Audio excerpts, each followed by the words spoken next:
Everyone. അപ്പോൾ ഓണം വെക്കേഷനൊക്കെ ശേഷം എന്താണ് സ്കൂളൊക്കെ റീഓപ്പൺ ചെയ്തു. നിങ്ങൾ മെല്ലെ മെല്ലെ മെല്ലെ എന്താണ് ബാക്ക് ടു സ്റ്റഡീസിലേക്ക് വന്നുകൊണ്ടിരിക്കുന്ന ഒരു സമയമാണ് അല്ലേ. അപ്പം നമ്മുടെ ഈ ഒരു ടേമിൽ നമുക്ക് എന്തൊക്കെ പോർഷൻസ് ആണ് അക്കൗണ്ടൻസിയിൽ പഠിക്കാനുള്ളത്, അതുപോലെ തന്നെ ഓരോ കാര്യങ്ങളും പഠിക്കുമ്പോഴും എന്തൊക്കെ കാര്യങ്ങളാണ് ശ്രദ്ധിക്കേണ്ടത് എന്നുള്ള കാര്യങ്ങളൊക്കെയാണ് ഈ ഒരു വീഡിയോയിൽ നമ്മൾ ഡിസ്കസ് ചെയ്യുന്നുണ്ടായിരിക്കുക. അപ്പോൾ ഫസ്റ്റ് ടൈമാണ് ഈ ഒരു ചാനൽ കാണുന്നതെങ്കിൽ പ്ലീസ് ഡു സബ്സ്ക്രൈബ്. അതുപോലെ തന്നെ ഫ്രണ്ട്സിലേക്കൊക്കെ ഒന്ന് വീഡിയോയുടെ ലിങ്ക് ഒക്കെ ഒന്ന് ഷെയർ ചെയ്ത് കൊടുക്കുക.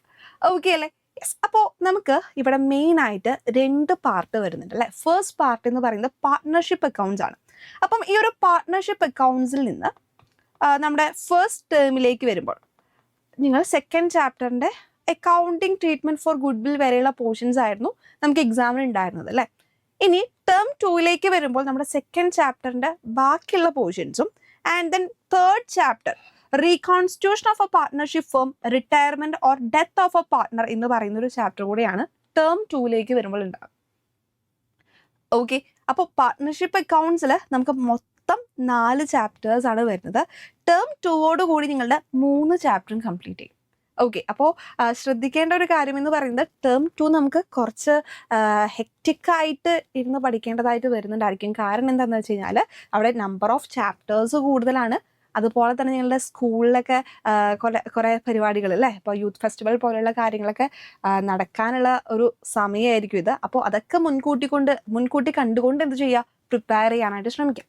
ഓക്കെ. അപ്പോൾ നമുക്ക് ടേം 2ലേക്ക് വരുന്നത് സെക്കൻഡ് ചാപ്റ്ററിൻ്റെ പകുതി പോർഷൻസും ആൻഡ് ദെൻ തേർഡ് ചാപ്റ്റർ ആണ്.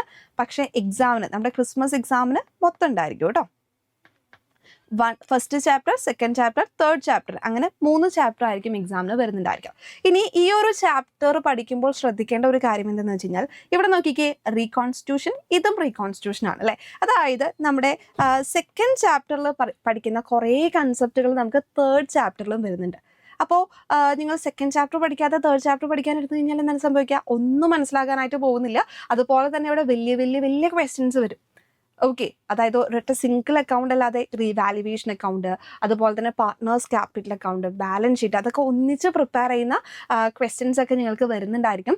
അതൊക്കെ നിങ്ങൾക്ക് കണക്റ്റഡ് ആയിട്ട് ചെയ്യാനൊക്കെ ആയിട്ട് പറ്റണമെങ്കിൽ എന്ത് ചെയ്തേക്കണം, തുടക്കത്തിലേ പഠിച്ചു തുടങ്ങിയിരിക്കണം. അല്ലാതെ ലാസ്റ്റ് നിമിഷം ഇത് പഠിച്ചേക്കാന്ന് വിചാരിച്ചു കഴിഞ്ഞാൽ ഒന്നും നടക്കാനായിട്ട് പോകുന്നില്ല. ഓക്കെ. കുറച്ചും കൂടി ഇൻഡെപ്ത് ആയിട്ട് നമുക്ക് പഠിക്കാനുണ്ട്. ഇപ്പോൾ ഇവിടെ നമുക്ക് നമ്പർ ഓഫ് ചാപ്റ്റേഴ്സിൻ്റെ എണ്ണം കുറവാണെങ്കിലും ഓരോ ചാപ്റ്റേഴ്സിനകത്ത് പഠിക്കുന്ന കാര്യങ്ങൾ എന്ന് പറയുന്നത് കുറച്ചുകൂടി വൈഡായിട്ട് നമുക്ക് പഠിക്കാനുണ്ട്. അതുകൊണ്ട് തന്നെ പ്രോപ്പറായിട്ട് ഒരു ടൈം ടേബിളൊക്കെ വെച്ചുകൊണ്ട് നിങ്ങൾ ഇത് ചെയ്യുക, പഠിക്കാനായിട്ട് സ്റ്റാർട്ട് ചെയ്യുക. ഇനി ഈ ഒരു ക്രൂഷ്യൽ പീരീഡിലൂടെയാണ് നിങ്ങൾ കടന്നു പോകാനായിട്ട് പോകുന്നത്. കുറേ വർക്കിംഗ് ഡേയ്സ് ഒക്കെ, കുറേ യൂത്ത് ഫെസ്റ്റിവൽ അത് എന്നൊക്കെ പറഞ്ഞിട്ട് പോകും. ടീച്ചേഴ്സ് ചിലപ്പോൾ സ്പീഡിൽ ക്ലാസ് എടുത്ത് പോകുന്നുണ്ടായിരിക്കും. നിങ്ങൾക്ക് ഡാൻസ് പ്രാക്ടീസ് അതുപോലെയുള്ള പ്രാക്ടീസ് സംഭവങ്ങളൊക്കെ വരുന്നുണ്ടായിരിക്കും. അതിൻ്റെ ഇടയിൽ അസുഖങ്ങൾ വരുന്നുണ്ടായിരിക്കും അല്ലേ. അപ്പം കുറച്ചും കൂടി പ്ലാൻഡ് ആയിട്ട് ഇതൊക്കെ മുൻകൂട്ടി കണ്ടുകൊണ്ട് പ്ലാൻഡ് ആയിട്ട് പ്രിപ്പയർ ചെയ്യാനായിട്ട് എല്ലാവരും ശ്രമിക്കാം. ഓക്കെ. സോ പാർട്ട്ണർഷിപ്പിൻ്റെ കേസിൽ എങ്ങനെയാണെന്നുള്ള കാര്യം പറഞ്ഞു. ആൻഡ് ദെൻ സെക്കൻഡ് പാർട്ട് എന്ന് പറയുന്നത് കമ്പ്യൂട്ടറൈസ്ഡ് അക്കൗണ്ടിങ് ഉള്ള കുട്ടികളുണ്ട്, അതുപോലെ തന്നെ AFS ഉള്ള കുട്ടികളുണ്ട് അല്ലേ. അപ്പോൾ കമ്പ്യൂട്ടറൈസ്ഡ് അക്കൗണ്ടിങ് ഉള്ള കുട്ടികളാണെങ്കിൽ third, fourth and fifth chapter, that is use of spreadsheet in business application, graph and chart for business, accounting software packages, ഇങ്ങനെ 3 ചാപ്റ്റർ ആണ് പഠിക്കാനുള്ളത്. ഇതിനകത്ത് ഈ 2 ചാപ്റ്ററും ചെറിയ ചാപ്റ്റർ ആണ്. അക്കൗണ്ടിങ് സോഫ്റ്റ്വെയർ പാക്കേജസ് നമ്മുടെ പ്രാക്ടിക്കൽ പോയിന്റ് ഓഫ് വ്യൂ വളരെ ഇമ്പോർട്ടൻ്റ് ആയിട്ടുള്ള ഒരു ചാപ്റ്റർ ആണ്. ഓക്കെ അല്ലേ. ഇനി AFSൻ്റെ കേസ് നോക്കുന്ന സമയത്ത് ഇവിടെയും നമുക്ക് 3 ചാപ്റ്റേഴ്സ് ആണ് എക്സ്ട്രാ പഠിക്കാനായിട്ടുള്ളത്. Third chapter financial statement of a company, analysis of financial statement, അതുപോലെ തന്നെ അക്കൗണ്ടിങ് റേഷ്യോസ്. ഇതൊക്കെ കുറച്ച് വലിയ ചാപ്റ്റേഴ്സ് ആണ്. അതായത് AFSകാർക്ക് പഠിക്കാനുള്ള കാര്യങ്ങൾ എന്ന് പറയുമ്പോൾ കുറച്ച് അധികം ഉണ്ട്. ഓക്കെ. കമ്പ്യൂട്ടറൈസ്ഡ് അക്കൗണ്ടിങ്ങിനെ പോലത്തെ എല്ലാം നിങ്ങൾക്ക് വരുന്നത് കുറച്ചും കൂടി ഇൻഡെപ്ത് ആയിട്ട് അല്ലെങ്കിൽ കുറച്ചുകൂടി കൂടുതൽ കാര്യങ്ങൾ നിങ്ങൾക്ക് പഠിക്കാനുണ്ട്. പക്ഷെ നമുക്ക് ഈസി ആയിട്ട് പഠിക്കാൻ പറ്റുന്ന കാര്യമേ ഉള്ളൂ. ഓക്കെ. അപ്പോൾ നിങ്ങൾക്ക് ടോട്ടലി നോക്കുന്ന സമയത്ത് എന്താണ്, പാർട്ട്ണർഷിപ്പ് അക്കൗണ്ട്സിൽ നിന്ന് എന്തായിരുന്നു ടോട്ടൽ നമുക്ക് 3 ചാപ്റ്റേഴ്സും, കമ്പ്യൂട്ടറൈസ്ഡ് അക്കൗണ്ടിങ്ങിൽ നിന്നായിക്കോട്ടെ AFS നിന്നായിക്കോട്ടെ ഫസ്റ്റത്തെ 5 ചാപ്റ്റേഴ്സ് ആയിരിക്കും ഇനിയുള്ള നിങ്ങളുടെ ക്രിസ്മസ് എക്സാമിന് ചോദിക്കുന്നുണ്ടായിരിക്കുക.